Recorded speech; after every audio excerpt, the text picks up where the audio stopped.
Kejaksaan Negeri Kabupaten Pali melimpahkan berkas perkara korupsi pembangunan gedung DPRD Pali tahap 2 tahun anggaran 2021 oleh Dinas Perumahan dan Kawasan Permukiman yang merugikan uang negara sebesar 7 miliar rupiah. Kasus dugaan korupsi pembangunan gedung DPRD Pali tahap 2 tahun anggaran 2021 dengan pagu sebesar 36 miliar rupiah pada Dinas Perumahan dan Kawasan Permukiman Kabupaten Pali yang menjerat 4 orang tersangka akhirnya dilimpahkan ke Kejari Pali ke Pengadilan Negeri Palembang. 4 tersangka diantaranya Irwan selaku PPK, Medi Robin Leonardi, Direktur Utama, Danang Hermawan, Komisaris PT Adi Prahmana Mahogra, dan Yos Rizal, Direktur PT Asuransi Rama Satria Wibawa.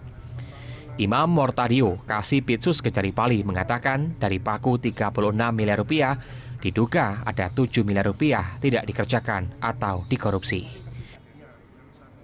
Yang satu berkas 2 tersangka untuk melaksanakan kegiatan. Boleh ceritakan sedikit Kak kerangka perkara dalam perkara ini apa? Jadi tahun 2021 itu di